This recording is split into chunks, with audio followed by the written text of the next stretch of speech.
thank you for joining me in this oil paint time lapse of Anne Hathaway. She is a famous American actress and I am really very fond of her movies. I remember in my school days how much I used to love watching The Princess Diaries. The recipient of many awards including an Academy Award, a Primetime Emmy Award and a Golden Globe, she was one of the highest paid actresses in the world in 2015.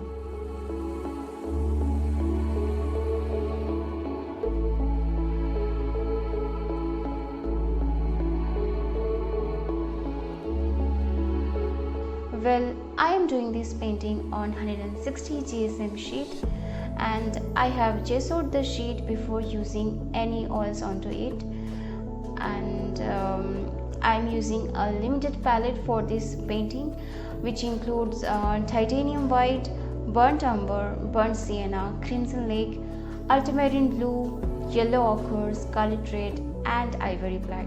I have used linseed oil for maintaining the consistency of the colors, and for cleaning those brushes I have used turpine oil. I'll mention all the brushes I am using for this painting in the description box below. But before starting with any colors, I made a sketch of this portrait using a grid method. There have been many debates regarding whether it is appropriate to use grids for drawing. Many are there who doesn't appreciate grid method and call it a cheating. But if you ask me, I have been using grids in many of my paintings. A grid will help you to draw faster and more accurately. Many famous artists trace photographs or use grid methods to create their drawings. Also, there is a strong evidence that the old masters used devices to improve the accuracy of their drawings. But why do people think using a grid is cheating? In any field, if any tool makes the job easier or more accurate, is implemented without a second thought. In fact, you would be considered incompetent if you didn't take the advantage of the tools that are available to you. For example, would you hire a carpenter who refused to use a level because he thought it was a cheating? Of course not. His work would turn out crooked and it would take him longer to complete his job. Other creative fields make use of technology and tools that are available to them. Even an architect uses a computer to produce architectural drawings faster and with more accuracy. So why is it when it comes to art, drawing tools and techniques are thought as a form of cheating? I think it comes from the mistaken belief that the artist is a magician and with the help of those magic skills, he does all those paintings. The idea that there are practical techniques to make the job of drawing easier eludes most people. Now let's talk about basics. Why do we lag behind?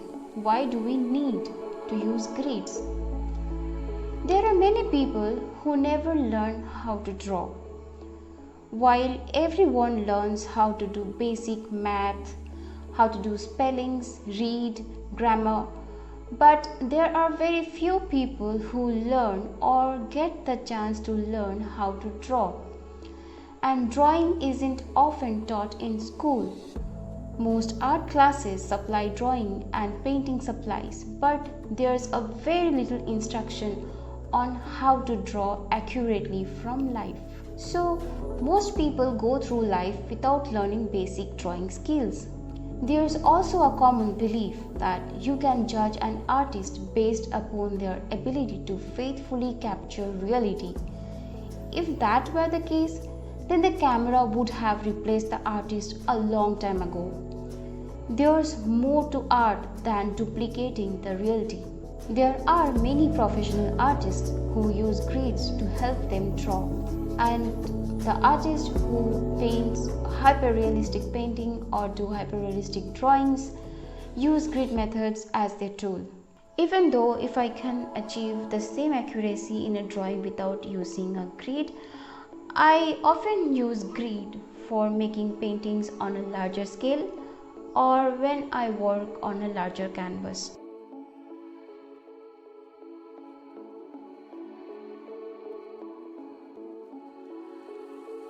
The technique of using a grid basically involves drawing a grid on the reference photograph and on the canvas. It is important that the photo and the canvas have the same proportions and the both grids have the same number of quadrants. The grid allows you to focus on drawing small sections of the painting at a time. This will allow you to draw more efficiently. However, some artists struggle with using a grid because they think it's cheating. A grid allows you to break a large canvas down into smaller segments. Then you can think of each square within the grid and as a smaller canvas to work within. The grid ensures that the area you are working on is placed on the correct section of the canvas. You can draw the shapes within that square without having to step back to view the entire canvas. You can determine the placement of the shapes by their relationship to the grid lines. Using a grid will allow you to get more done in less time. This is important if you plan on making a living as a professional artist. Using efficient techniques will translate into higher income.